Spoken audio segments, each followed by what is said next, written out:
കീശാന്തിയുടെ സഹായിയായിട്ട് വന്നെന്നാണ് news ചാനലുകളിൽ നിന്നെല്ലാം ഞാൻ മനസ്സിലാക്കുന്നത്. അങ്ങനെ സഹായികളെ കൊണ്ടുവരാറ് പതിവുമുണ്ട്. പക്ഷേ അതിനെല്ലാം പോലീസ് ക്ലിയറൻസ് സർട്ടിഫിക്കറ്റ് എടുത്തുകൊണ്ടാണ് വരുന്നതെന്നാണ് എനിക്കറിയാൻ കഴിഞ്ഞിട്ടുള്ളത്. ഡ്യൂട്ടിക്ക് പോകുന്ന ദേവസ്വം ജീവനക്കാർക്ക് പോലും പോലീസ് ക്ലിയറൻസ് സർട്ടിഫിക്കറ്റ് എടുക്കാറുണ്ട് ശബരിമല പോകുന്നവർക്ക്. അപ്പോൾ ഇത് പുറത്തു നിന്നുള്ള ഒരാളാണ്.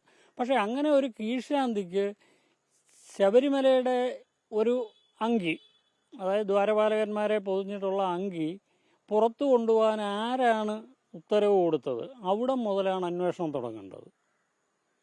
ഈ ഫയൽ അറൈസ് ചെയ്തത് ഏത് സാഹചര്യത്തിലാണ്? ഇങ്ങനെ സ്പോൺസർ എന്ന് ചാനലും എല്ലാം പറയുന്നെങ്കിലും ഇങ്ങനെ അദ്ദേഹം മുതൽ മുടക്കി, സ്പോൺസർ എന്നുള്ളതുകൊണ്ട് സാധാരണ ഉദ്ദേശിക്കുന്നത് ദേവസ്വത്തിൽ സ്വന്തമായി മുതൽ മുടക്കി ഒരു വസ്തു ദേവസ്വത്തിന് സമർപ്പിക്കുമ്പോഴാണ്. സമർപ്പിച്ചു കഴിഞ്ഞാൽ അത് ദേവന്റെ സ്വത്താണ്. അതിൽ സ്പോൺസർക്കോ മറ്റാർക്കുമോ അതിലൊരധികാരവുമില്ല. അത് റിപ്പയർ ചെയ്യേണ്ടത് സ്പോൺസറുടെ ഉത്തരവാദിത്വമല്ല. എന്ത് മൈന്യൂട്ടായിട്ടുള്ള വസ്തു മുതൽ ഏറ്റവും വലിയ വസ്തുക്കൾ വരെ ക്ഷേത്രത്തിൽ സമർപ്പിച്ചു കഴിഞ്ഞാൽ അത് ദേവന്റെ സ്വത്താണ്. ദേവൻ മൈനറാണ്. ഹൈക്കോടതി വിധിപ്രകാരം തന്നെ നിങ്ങൾക്കറിയാം. അപ്പോൾ ആ മൈനറിൻ്റെ സ്വത്ത് സംരക്ഷിക്കാനുള്ള ബാധ്യത മാത്രമേ തിരുവിതാംകൂർ ദേവസ്വം ബോർഡിനോ ഏത് ദേവസ്വം ബോർഡിനോ ഉള്ളൂ. അല്ലാതെ അത് ഇവിടെ നിന്ന് വേറൊരാൾക്ക് കൈമാറാനുള്ള അധികാരം, അല്ലെങ്കിൽ അയാൾ സ്പോൺസർ ആണെങ്കിൽ പോലും അങ്ങനെ തിരിച്ച് കൈമാറാനുള്ള അവകാശം ദേവസ്വം ബോർഡിനില്ല. അപ്പോൾ ഇങ്ങനെ കൈമാറാമെന്ന് ഉത്തരവുണ്ടായതായിട്ടാണ് ഞാൻ വാർത്തയിൽ നിന്ന് മനസ്സിലാക്കുന്നത്. അങ്ങനെ ഒരു ഉത്തരവുണ്ടായിട്ടുണ്ടെങ്കിൽ ആ ഫയൽ അറൈസ് ചെയ്തത് എവിടുന്നാണ്? ആരാണ് അതിൽ ഒപ്പിട്ടിരിക്കുന്നത്? ഏത് സാഹചര്യത്തിലാണ്? ഇത് വ്യക്തമായിട്ട് മനസ്സിലാക്കണമെന്നുണ്ടെങ്കിൽ ഇതിൽ ഒരന്വേഷണം, ശക്തമായ അന്വേഷണം നടന്നേ തീരുകയുള്ളൂ. ഒരിക്കലും തിരുവിതാംകൂർ ദേവസ്വം ബോർഡിൻ്റെ വിജിലൻസ് വിഭാഗത്തിന് ഇത് കൈകാര്യം ചെയ്യാൻ കഴിയും എന്ന് തന്ത്രിമണ്ഡലം വിശ്വസിക്കുന്നില്ല. കേരളത്തിലെ വിജിലൻസിനോ പോലീസിനോ പോലും ഇത് കൈകാര്യം ചെയ്യാൻ കഴിയുമെന്ന് ഞങ്ങൾക്ക് വിശ്വാസമില്ല. കാരണം രാഷ്ട്രീയ സമ്മർദ്ദം അതിലുണ്ടാകുമെന്നുള്ള ഉറപ്പാണ്. അതുകൊണ്ടാണ് ഇത് CBI അന്വേഷിക്കണം, ബഹുമാനപ്പെട്ട കോടതി അതിന് ഉത്തരവ് കൊടുക്കണം എന്ന് ഞങ്ങൾ കോടതിയോട് അഭ്യർത്ഥിച്ചിട്ടുണ്ട്. ശക്തമായ, അതായത് 2019 ഇത് പുറത്തു കൊണ്ടുപോയതെന്നാണ് വാർത്തയിൽ നിന്നറിയാൻ കഴിയുന്നത്. ഇതിനെക്കുറിച്ച് കൂടുതൽ അറിയാൻ കഴിയും ഇതേവരെ ചാനൽ ആരും ശ്രദ്ധിച്ചിട്ടില്ലാത്ത ഒരു വ്യക്തിയെ ഒന്ന് ശ്രദ്ധിച്ചു കഴിഞ്ഞാൽ. കാരണം 2012 മുതൽ തിരുവിതാംകൂർ ദേവസ്വം കമ്മീഷണറായിട്ടിരിക്കുകയും അവിടെ നിന്ന് തന്നെ 2019 തിരുവിതാംകൂർ ദേവസ്വം ബോർഡ് പ്രസിഡൻ്റാവുകയും ചെയ്ത മുൻ പ്രസിഡന്റ് N. വാസു എന്ന വ്യക്തിയുണ്ട്. അദ്ദേഹത്തിന് അറിയാൻ വയ്യാത്ത ഒരു കാര്യവും 2012 ശേഷം ഇദ്ദേഹത്തിൻ്റെ 2021 വരെയുള്ള കാലയളവിൽ സംഭവിച്ചിട്ടുണ്ടാകുമെന്ന് എനിക്ക് തോന്നുന്നില്ല. കാരണം ഈ രണ്ട് തസ്തികകളിൽ വരുന്നു. ഒന്ന് പ്രസിഡന്റ് എന്നുള്ള നിലയും ദേവസ്വം കമ്മീഷണർ എന്ന് പറയുന്ന വളരെയേറെ അധികാരമുള്ള ഒരു പോസ്റ്റാണ് ദേവസ്വത്തിൽ, ഏറ്റവും അധികാരമുള്ള എന്ന് പറയാൻ എനിക്ക് കഴിയത്തില്ല. അതിന് അന്വേഷണം ആവശ്യമാണ്. പക്ഷേ അദ്ദേഹം ഉൾപ്പെടെ ഇതിൽ പ്രതി ചേർക്കപ്പെടേണ്ട വ്യക്തിയാണ്. തീർച്ചയായിട്ടും ഉണ്ണികൃഷ്ണൻ പോറ്റിക്ക് തന്നെയല്ല ഇതിൽ പങ്കുള്ളതെന്നാണ് തന്ത്രിമണ്ഡലം സംശയിക്കുന്നത്. ഉണ്ണികൃഷ്ണൻ പോറ്റിക്ക് പങ്കുണ്ടെന്നുള്ളത് ചാനലുകളും എല്ലാം വിളിച്ചുകൊണ്ടിരുന്നു. ഒരു കാലത്തും ഉണ്ണികൃഷ്ണൻ പോറ്റിയെ സംരക്ഷിക്കണമെന്ന് ഞങ്ങൾക്ക് അഭിപ്രായമില്ല. മോഷണം അല്ലെങ്കിൽ ഇതുപോലെയുള്ള അഴിമതി നടത്തിയ ആൾക്കാർക്ക് കഠിനമായ ശിക്ഷ കൊടുക്കണമെന്നാണ് തന്ത്രിമണ്ഡലത്തിൻ്റെ അഭിപ്രായം. അത് ഉണ്ണികൃഷ്ണൻ പോറ്റി ആയാലും N. വാസു ആയാലും പത്മകുമാർ ആയാലും ആരായാലും. പത്മകുമാറിന് തൊട്ട് 2019 നവംബർ 14 വാസു ചാർജ് എടുത്തതെന്ന പ്രസിഡൻ്റായിട്ട് ചാർജ് എടുത്തതെന്നാണ് ഞാൻ രേഖകളിൽ നിന്ന് മനസ്സിലാക്കുന്നത്. അപ്പോൾ അന്നൊക്കെ നടന്ന ഈ സംഭവങ്ങളിൽ ഇന്നേ വരെ പ്രതികരിച്ചിട്ടില്ല മുൻ ദേവസ്വം ബോർഡ് പ്രസിഡൻ്റായ N. വാസു. അതിനു മുമ്പും ദേവസ്വം ബോർഡ് പ്രസിഡന്റുമാരിരുന്നിട്ടുണ്ട്. ഇപ്പം ബഹുമാന്യനായ ആദരണീയനായ മന്നത്ത് പത്മനാഭനെ പോലെയുള്ളവരിരുന്ന ഒരു കസേരയാണ് തിരുവിതാംകൂർ ദേവസ്വം ബോർഡ് പ്രസിഡന്റ് സ്ഥാനം എന്ന് പറയുന്നത്. അവരാരും ദേവൻ്റെ സ്വത്ത് കട്ടുമുടിക്കാൻ വേണ്ടിയിട്ടിരുന്നവരല്ല. പക്ഷേ അതിൽ നിന്ന് ഒരുപാട് മാറ്റം വന്നോ എന്ന് ന്യായമായും തന്ത്രിമണ്ഡലം സംശയിക്കുന്നു. പുള്ളിക്ക് ഒഴിഞ്ഞു മാറാനൊക്കത്തില്ല ഇതിൽ നിന്ന്.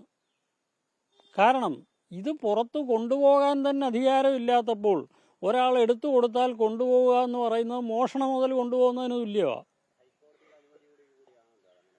അല്ല, ഹൈക്കോടതി ഒരനുമതിയും കൊടുത്തിട്ടില്ല. ദേവസ്വം ബോർഡ് ഒരു ഉത്തരവിറക്കിയേക്കുന്നതായിട്ടാണ് ഞാൻ കണ്ടേക്കുന്നത്. ആ ദേവസ്വം ബോർഡിന് അങ്ങനെ ഈ മാനുവൽ ലംഘിച്ചുകൊണ്ടൊരു ഉത്തരവിറക്കാനുള്ള അധികാരമില്ല. തിരുവിതാംകൂർ ദേവസ്വം ബോർഡിന് അല്ലെങ്കിൽ ദേവസ്വം മാനുവലിൽ മാറ്റങ്ങൾ വരണമായിരുന്നു. ഇന്നേ വരെ വന്നിട്ടില്ലാത്തടത്തോളം കാലം ഈ ക്ലോസ് ലംഘിച്ചുകൊണ്ട് ഇത് പുറത്തു കൊടുത്തു വിടാൻ ദേവസ്വം മാനുവലിൽ വ്യക്തമായിട്ട് പറയുന്നുണ്ട്. ഈ ദേവൻ്റെ തിരുവാഭരണമായാലും അതിൻ്റെ റിപ്പയറിങ്ങോ എന്തു വന്നാലും ദേവസ്വം പ്രിമൈസിൽ വെച്ച് തിരുവാഭരണം കമ്മീഷണർ ചുമതലപ്പെടുത്തുന്ന ഒരു ഡെപ്യൂട്ടി കമ്മീഷണറുടെ സാന്നിധ്യത്തിൽ മാത്രമേ ചെയ്യാവൂ എന്ന് ചട്ടം വ്യക്തമാക്കുന്നുണ്ട്. അപ്പോൾ അത് ലംഘിക്കാൻ ഒരു ദേവസ്വം ബോർഡ് ഉത്തരവ് പര്യാപ്തമല്ല. അല്ല, അങ്ങനെ കൊണ്ടുപോകണമെന്നുണ്ടെങ്കിൽ തന്നെ ഇതിൻ്റെ മഹസർ തയ്യാറാക്കണ്ടേ? ഒരു സാധനം റിപ്പയറിങ്ങിനെടുത്താലും പുതിയത് വന്നാലും എന്തുവായാലും ഇതിൻ്റെ എല്ലാം മഹസർ തയ്യാറാക്കി വേണം ദേവസ്വത്തിൽ സ്വീകരിക്കാൻ. അതും ഇതിൽ പറയുന്നുണ്ട്. ആ മഹസർ തയ്യാറാക്കേണ്ട അസിസ്റ്റന്റ് ദേവസ്വം കമ്മീഷണറുടെ സാന്നിധ്യത്തിലായിരിക്കണമെന്നും വ്യക്തമായിട്ട് പറയുന്നുണ്ട്. അപ്പോൾ ആ മഹസർ തയ്യാറാക്കുമ്പോൾ ഇതിലുള്ള കേടുപാടുകളും അല്ലെങ്കിൽ എന്ത് തന്നെ ആയാലും അതിൽ രേഖപ്പെടുത്തും. അതിൻ്റെ തൂക്കം, അതിൻ്റെ ഉയരം, അതിൻ്റെ വിസ്താരം, ഇതെല്ലാം അതിൽ രേഖപ്പെടുത്തിയിട്ടേ ഉള്ളൂ കൊണ്ടുപോകാനൊക്കത്തുള്ളൂ.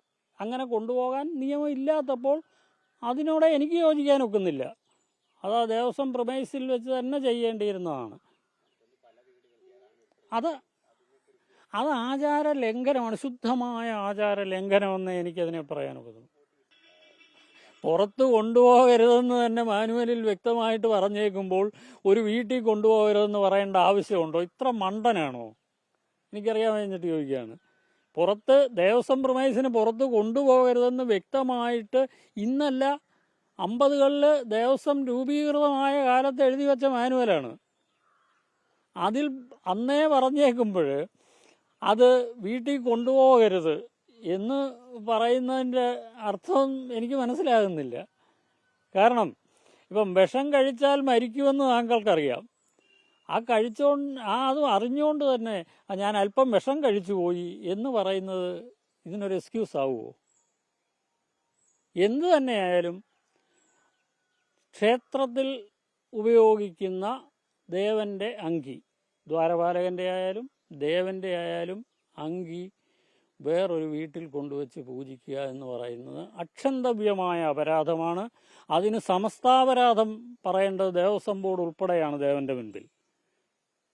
ശുദ്ധി ക്രിയകൾ തന്നല്ല, ആ പഠിക്കൽ സമസ്താപരാധം പറയാത്തിടത്തോളം കാലം ഇതിനൊരു പരിഹാരമാവത്തില്ല.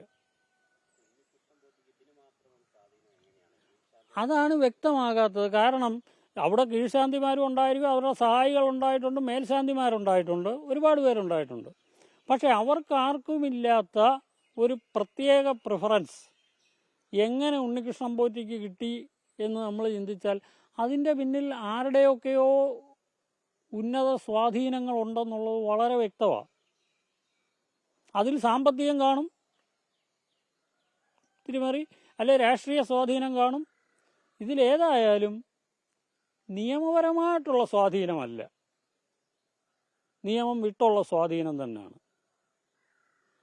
പിന്നെ ഇതിനിടയ്ക്ക് പല ചാനലിലും ഇത് 2019 ഇത് സ്വർണം ആയിരുന്നോ ഇല്ലയോ എന്നൊരു തർക്കം വന്നു. വളരെ സ്പഷ്ടമായിട്ട് ഞാൻ പറയുന്നു. കാരണം 2017 1/2 മണിക്കൂറോളം ആ സോപാനത്തിന് സമീപത്ത് നിന്ന് തൊഴുതതാണ് ഞാൻ. എൻ്റെ അടുത്ത ബന്ധുവാണ് മഹേഷ് മോഹനർ. അപ്പോൾ അന്ന് പ്രയാർ ഗോപാലകൃഷ്ണൻ പ്രസിഡൻ്റായിട്ടിരിക്കുമ്പോൾ അങ്ങനെ ഒരു സൗകര്യം എനിക്ക് കിട്ടി. സോപാനത്തിൻ്റെ സമീപത്ത് തന്നെ നിന്ന് തൊഴാനുള്ളത്. 1.5 മണിക്കൂർ ഓഷപ്പൂജ സമയത്ത്. അന്നേരം ഞാൻ കണ്ടിട്ടുള്ളതാണ് ഇത് സ്വർണ്ണ കളർ തന്നെയാണ്.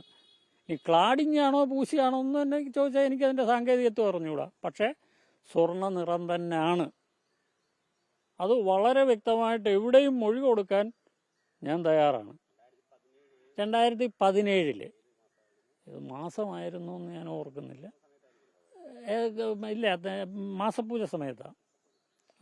കാര്യം തിരക്ക് കുറവുള്ളത് നോക്കി പോയതാണ്. ഞാനും കുടുംബവും പോയിരുന്നു. സ്വർണ്ണ കളർ തന്നെ ആയിരുന്നു. അത് എവിടെയും ഏത് കോടതിയിലും മൊഴി കൊടുക്കാൻ ഞാൻ തയ്യാറാണ്.